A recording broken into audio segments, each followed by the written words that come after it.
साथियों, स्वागत है साहित्य सहचर के इस नया यूट्यूब प्लेटफॉर्म पर। आज हम लोग देखने जा रहे हैं कि हम लोग पढ़ाई कैसे करेंगे। तो पढ़ाई करने के लिए हमें क्या करना है कि सिर्फ और सिर्फ हमारे पास क्या होना चाहिए, एक मोबाइल होना चाहिए, जो कि आप लोग के पास है, इसीलिए हमसे जुड़े हैं आप। उसके पास उसमें एक जीमेल अकाउंट होना चाहिए और आपके पास ये भी है क्योंकि आप यूट्यूब देख पा रहे हैं। ओके, सारी चीज़ें हैं और कुछ नहीं होना चाहिए, सिर्फ और सिर्फ इंटरनेट होना चाहिए और कुछ नहीं चाहिए मुझे। ये सारी चीज़ें जो आप देख पा रहे हैं वो सारी चीज़ें आपको मिल जाएगी। तो हम शुरू करते हैं कि कैसे, जो आज का प्रश्न आया था विज्ञान में, ठीक है, उस वो किस तरह से आया था, हमने क्या क्या क्या बनाया था। ये हम तीसरा, चौथा और पांचवा चैप्टर आपसे मैंने कहा था कि पढ़ लीजिएगा। तो देखिए प्रश्न हम कहाँ से बनाए थे। ओके, ये वनोन्मूलन संबंधित बातचीत तो हो गई, सूखा हो गया, जैसे यहाँ देख पा रहे होंगे, सूखा हो गया, मरुस्थलीकरण हो गया। तो जो बहुत आसान था उसको हमने रहने दिया। देखिए एक प्रश्न हमने यहाँ से बनाया था, ठीक है, जैव आरक्षित क्षेत्र से आपको प्रश्न पूछ लिया गया था कि जैव आरक्षित क्षेत्र क्या होता है। ओके, तो देखिए, तो जैव आरक्षित क्षेत्र जब बताया गया था तो पूछा, मतलब उसका अर्थ क्या था, वन्य जीवन, पौधों और जंतु संसाधनों और उस क्षेत्र के आदिवासियों के पारंपरिक ढंग में जीवन यापन हेतु विशाल संरक्षित थे। मतलब देखिए कि इसमें आदिवासी आ जा सकते हैं, मतलब वहाँ के जो लोकल्स हैं उनकी एंट्री बैन नहीं है, लेकिन वन्य जीव अभ्यारण्य वह क्षेत्र जहाँ जंतु एवं उनके आवास किसी प्रकार के विक्षोभ से संरक्षित होते हैं। मतलब यहाँ जो भी वन्य जीव अभ्यारण्य में जितने जंतु हैं या उनके आवास, मतलब एक तरह से पेड़ पौधे हुए, वो बिल्कुल किसी और विक्षोभ, मतलब कोई और भी विक्षोभ इन द सेंस की कोई और भी तकलीफ वो ना हो उनको, उससे संरक्षित रखा जाता है। और राष्ट्रीय उद्यान में क्या है, वन्य जंतुओं के लिए आरक्षित क्षेत्र जहाँ वह क्षेत्र अ, रूप से आवास एवं स्वतंत्र रूप से आवास एवं प्राकृतिक संसाधनों का उपयोग कर सकते हैं, ठीक है। तो ये, लेकिन देखिए सबसे कॉम्पैक्ट ये है, उसके बाद ये है और उसके बाद ये है, मतलब एक तरह से देखा जाए, एक घेरा हम बनाएंगे तो सबसे अंदर में होगा वन्य जीव अभ्यारण्य अभ्यारण्य होगा, उसके बाहर थोड़ा सा आएंगे तो राष्ट्रीय उद्यान होगा, और उसके बाहर जो है, हाँ, जैव मंडल आरक्षित क्षेत्र होगा। क्योंकि इसमें लोग आ जा सकते हैं, लोग आ जाने का मतलब है कि वहाँ के आदिवासियों के लिए बहुत ज़्यादा दिक्कत नहीं होगी। तो इस तरह से हम एक प्रश्न तो यहाँ से बनाए थे और सारी बातों को हम मिटा देते हैं।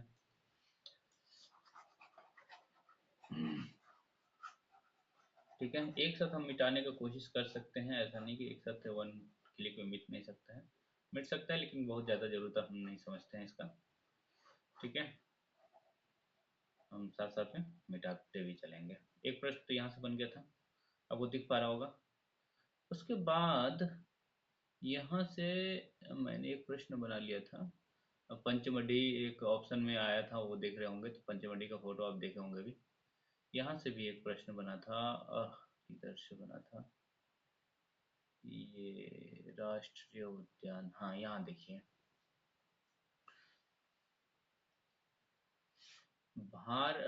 ये सतपुरा राष्ट्रीय उद्यान भारत का प्रथम आरक्षित वन है, ठीक है।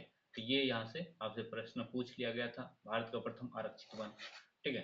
ये इस तरह से आप देख पा रहे होंगे कि हमने पूरा चैप्टर से भी नहीं लिया, अभी प्रोजेक्ट टाइगर से संबंधित प्रश्न पूछा ही नहीं। हाँ, और भी बहुत सारे प्रश्न हम पूछ सकते थे, ठीक है। अभी सिर्फ इतना ही पूछे इस चैप्टर से, फिर हम चाहे दूसरा चैप्टर देख सकते हैं इसमें। ये आपको अभी जितना दिखाया जा रहा है बस वो देखिए, नया चैप्टर हम खोल रहे हैं आपके लिए। जैसे हमने दूसरा नहीं तीसरा चैप्टर से प्रश्न लिया था, अभी तीसरा चैप्टर आपके सामने खुलेगा, ठीक है, खुल गया। आप देखिए यहाँ से क्या क्या हम प्रश्न लिए थे। ये कोयला और पेट्रोलियम से, एक मिनट, कोयला और पेट्रोलियम से प्रश्न लिया गया था, बहुत सारा प्रश्न लिया गया था और आसान प्रश्न दिए गए थे, ठीक है। एक पहला ही प्रश्न हमने दहन, दहन तो खैर अलग है। हाँ, यहाँ कोक से संबंधित हमने एक प्रश्न ले लिया था, ये ये देखिए, एनसीईआरटी का लाइन है, और एसटी कोक का यूज स्टील उद्योग में हम लोग करते हैं, इस्पात के औद्योगिक निर्माण एवं बहुत से धातुओं के निष्कर्षण में किया जाता है। किसका प्रयोग किया जाता है, कोक का। यहाँ से एक प्रश्न बना था। और दूसरा बना था कि नेप्थलीन की गोलियों को कहाँ से हम प्राप्त कर सकते हैं? कोलतार से प्राप्त कर सकते हैं। ओके, तो इस तरह से आप देख पा रहे होंगे कि हमारा वॉइस और सारी चीज़ें हम गूगल मीट में कितने आसानी से पढ़ पा रहे होंगे और देख पा रहे होंगे आप हमें। ठीक है, तो मैं बहुत ज़्यादा रिकॉर्ड ना करूँ आप लोगों के लिए। हाँ, ये एक प्रश्न बना था। अ, ये देखिए, यहाँ से एक मैंने प्रश्न लिया था। विश्व का पहला तेल का कुआं पेंसिल्वेनिया, अमेरिका 1859 में खोदा गया था। तो आपसे पूछा गया था विश्व का पहला तेल का कुआं कहाँ मिला था, किस देश में मिला था, तो अमेरिका में मिला था। लेकिन इस प्रश्न को भी बहुत सारे लोग गलत किए थे, तो ये वाली बात है। उसके बाद इसी इसी बॉक्स में से दूसरा भी प्रश्न बना था। भारत में तेल असम, गुजरात, बॉम्बे है, गोदावरी एवं कृष्णा नदियों के बेसिन में मिलता है। तो इस प्रश्न को भी आप लोगों ने गलत किया था। ओके, ड्रॉयड लो बैटरी, ओके कोई बात नहीं, क्योंकि हमारा फ़ोन आप लोगों को पढ़ाने के लिए हमेशा उद्यत रहता है, और इस वजह से एक प्रश्न यहाँ से बनना था। समृद्धित प्राकृतिक गैस, ठीक है, सीएनजी का फुल फॉर्म पूछ लिया गया था। तो कंप्रेस्ड नेचुरल गैस होता है इंग्लिश में। तो ये यहाँ से भी एक प्रश्न पूछ गया लिया गया था। पैराफिन मोम का प्रयोग हम कहाँ करते हैं? मरहम जो यूज करते हैं मोमबत्ती और वैसलीन। ओके, उसके बाद हमने एक और प्रश्न लिया था। एक प्रश्न यहाँ से, चलिए अब ये हो गए, ये चैप्टर से इतने प्रश्न बने थे। ओके, अब हम नेक्स्ट सेक्शन में चलते हैं, नेक्स्ट चैप्टर में, चौथे में। ओके, ये चौथा चैप्टर आपके लिए खुल गया, और दिख रहा है या नहीं मैं चेक कर लेता हूँ। क्या ये चौथा चैप्टर? हाँ, ठीक है, इसको हम ऊपर की तरफ ले चलते हैं। आवाज़ आवाज़ का इशू है। यदि आप लोग ये सिर्फ रिकॉर्ड कर लिया है, आपके लिए रिकॉर्ड किया जा रहा है, आप लोगों के लिए जो भी हमारे से प्रीमियम कोर्स ले रहे हैं उनके लिए आवाज़ की इशू नहीं रहेगी, ये बात आप कंफर्म रहिए। क्योंकि अभी जो आप देख पा रहे हैं वो फ़ोन रिकॉर्ड कर रहा है। ओके, लेकिन जब हमसे आप जुड़ेंगे तो लैपटॉप से जुड़ेंगे, और लैपटॉप के लिए आप देख रहे हैं कि माइक खरीद लिया गया है। एक माइक ले लिया गया है, ठीक है। तो आप निश्चिंत रहें, और आपकी आवाज़ भी हमें आ रही है। मैंने क्रॉस चेक कर लिया अपने ही फ़ोन में, अपने आप को व्यूअर बना लिया। अब देखे होंगे कि दूसरा फोटो मेरा दिख रहा है। ओके, तो अब घबराइए नहीं, 7 मिनट का वीडियो हो गया है। फिर भी मैं एक चीज़ दिखा देता हूँ कि यहाँ से एक प्रश्न लिया गया था, हाँ, कि रासायनिक अभिक्रिया जिसमें पदार्थ ऑक्सीजन से अभिक्रिया कर उष्मा देती है तो दहन कहलाती है। तो यहाँ खाली स्थान छोड़ दिया गया था और पूछा गया था कि इस खाली स्थान में क्या भरेंगे, और मैंने इनमें से कोई नहीं आंसर सही किया था, क्योंकि ऑक्सीजन ऑप्शन में दिया ही नहीं था मैं। तो कुछ ट्रिक का यूज किया जाता है आप लोगों से प्रश्न बनाने के लिए, ऐसा नहीं है। अ, उसके बाद कहाँ से प्रश्न लिया गया था? हाँ, यहाँ से मैं एक प्रश्न ले लिया था, माचिस की तिल्ली से संबंधित। माचिस की तिल्ली के सिरे पर लगे पोटेशियम क्लोरेट से ये तो नहीं, ये देखिए, जब माचिस की तिल्ली को खुरदरी सतह पर रगड़ा जाता, नहीं ये भी नहीं। यहाँ कहाँ से लिया गया था प्रश्न? हाँ, यहाँ रगड़ने वाली सतह पर चूर्णित कांच और थोड़ा सा लाल फास्फोरस लगाते हैं। तो क्या क्या होता है जो हम, ये जो जिस पे हम जिस सरफेस पे रगड़ते हैं, कुछ इस तरह से बना रहता है, मान लीजिए कुछ इस तरह से बना रहता है ना, जिसपे हम माचिस का तिल्ली रगड़ते हैं, ठीक है। तो उसपे क्या रहता है? कांच रहता है, चूर्णित कांच, और लाल फास्फोरस रहता है, और फ्रिक्शन की वजह से इसमें तिल्ली में आग लग जाती है। तो एक प्रश्न यहाँ से हम बना लिए थे। उसके बाद हमने एलपीजी से संबंधित तो प्रश्न लिया नहीं था। उसके बाद हमने हाँ, यहाँ से प्रश्न लिया था कि हमें CO2 प्राप्त करना, और एक तो प्रश्न यहाँ लिया था कि जो है अग्निशामन के लिए हम किस गैस का प्रयोग करते हैं, तो CO2 का अधिकतर प्रयोग करते हैं। और हमें CO2 यदि प्राप्त करना है, ये सही पूछ लिया था कि अग्निशामन के लिए जो हम अधिकतर गैस प्रयोग करते हैं, उसे प्राप्त करने के लिए हम क्या कर सकते हैं? तो हम बेकिंग सोडा का यूज कर सकते हैं, और पोटेशियम बाइकार्बोनेट का यूज कर सकते हैं, ठीक है। तो ये प्रश्न आपको एक से अधिक आंसर होना चाहिए था। तो आप देख पा रहे होंगे, और आपको अच्छा भी लग रहा होगा कि कितना अच्छे से सब कुछ आपको दिख रहा है। ओके, और ऐसे ही ये तरीका है पढ़ने का, और मैं आपको भी देख पाऊंगा। मैं चाहूँगा तो यहाँ से सबको म्यूट भी कर सकता हूँ, और मैं चाहूँगा तो यहाँ से सबको ओपन भी कर सकता हूँ कि भाई आप बोलो। जैसे मैं चाहूँ तो अपने यहाँ से कहूँ मतलब आप बोल रहे होंगे तो अनम्यूट और म्यूट का सिस्टम रहेगा, तो उसका टेंशन आप मत लीजिए, ठीक है। उसके बाद यहाँ से इस फोटो से एक प्रश्न ले लिया गया था, और ये बहुत इंपॉर्टेंट फोटो है। इस फोटो से एक प्रश्न लिया गया था, पूर्ण दहन का बाह्य क्षेत्र होता है, तो हमने पूछ लिया था कि बाह्य क्षेत्र या पूर्ण दहन के क्षेत्र का कलर किस तरह का होता है, तो नीला कलर का होता है। आप गैस का फ्लेम देखते होंगे, जहाँ पूर्ण दहन होता है और वो किस कलर का होता है, नीला हो जाता है, नीला रहता है। लेकिन जब गैस खत्म होने वाला होता है तो धीरे धीरे देखते होंगे कि गैस का कलर जो हम जला रहे होते हैं वो पीला होने लगता है। ओके, तो ये यहाँ से एक प्रश्न लिया गया था।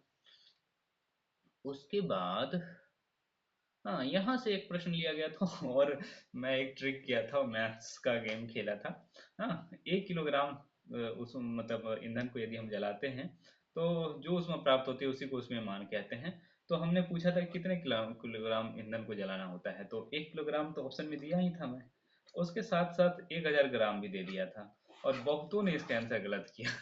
तो ये थोड़ा सा ट्रिकी क्वेश्चन था और इसको आपने गलत किया है, तो बहुत गड़बड़ बात है।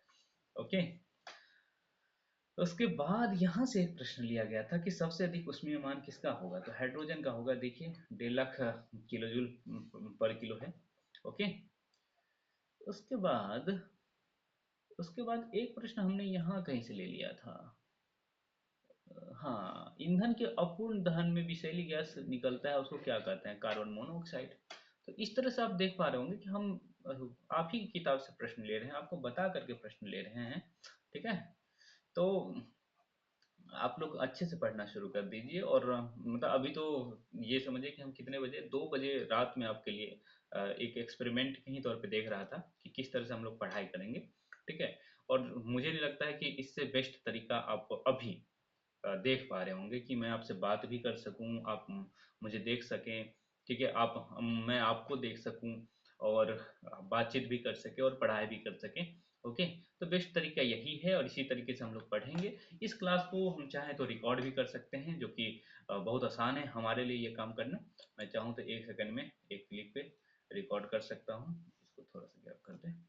ओके, अब आप लोग चाहे तो वीडियो छोड़ सकते हैं, क्योंकि अब एक एक्सपेरिमेंट हो रहा है कि इसमें हम रिकॉर्ड कैसे करेंगे। ओके, हालांकि आप लोग भी चाहें तो देख सकते हैं, वो आप लोग को दिखेगा नहीं रिकॉर्ड वाला सेक्शन। ओके, नहीं दिखेगा आपको, मैं बस देख लेता हूँ ये सब चीज़ें ठीक है। विंडो लिए और हम आ जाते हैं। Yes, something is good. OBS is already running. Okay, yes, अब हम ये इधर आ गए। ओके,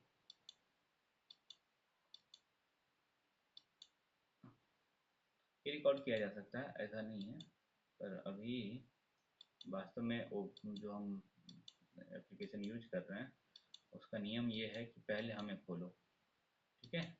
तो हम ऐसा करते हैं कि इसके बाद कोई एक एप्लीकेशन खोलते हैं, ठीक है। आप लोग डरिए नहीं कि हम जो है गलत जगह कोर्स ले लिए। बिल्कुल आप गलत जगह कोर्स नहीं लिए, आप ये भी जानते हैं कि भाई आपको इतने प्रेम से इतने कि 2 बजे रात को कोई आपके लिए जगह हो और ये चेक करने के लिए जगह हो कि आप कर पा रहेंगे, आप देख पाएंगे कि नहीं, तो इतने अच्छे से कोई नहीं आपको बता पाएगा। तो आप डरिए नहीं कि हम जो है कहीं और क्लास लेते तो कितना अच्छा होता, कहीं और क्लास होते तो आपको रिकॉर्डेड फॉर्म में मिलता, ये बात आप मानिए, ठीक है। ओके, कुछ तो है जो कि हम लोग ने, हाँ ये एक गड़बड़ी थी, कैंसिल करता हूँ अब, ठीक है, रिकॉर्ड हो जाएगा, आप घबराइए नहीं। तो 14 मिनट का वीडियो हो गया है, तो इसको हम बंद करते हैं। ओके, और देखिए अभी ये हमारा मोबाइल और लैपटॉप एक साथ है, इसी वजह से ऐसी आवाज़ आ रही है, आप डरिए नहीं। चलिए मिलते रहेंगे हम लोग, जो भी प्रीमियम ज्वाइन किए हैं या ज्वाइन करना चाहते हैं, तो वो बहुत मिनिमम कॉस्ट रखा गया है, आप जान रहे हैं, तो बहुत बड़ी बात नहीं है। तो आप चाहें तो जुड़िए हमारे साथ, क्विज से भी जुड़ सकते हैं, सिर्फ 101 रुपये प्राइस रखा गया है क्विज का, और प्रीमियम का 100 मतलब 1500 रुपये रखा गया है, वो जान से रखा गया है कि एक तो हम चाहते हैं कि सीरियस बच्चे आएँ, और दूसरी बात ये भी चाहते हैं कि थोड़ा सा जो है आप गंभीर हो, ठीक है, और मैं भी रेगुलर रहूं, इस वजह से ऐसा किया गया है। तो चलिए बहुत बहुत धन्यवाद।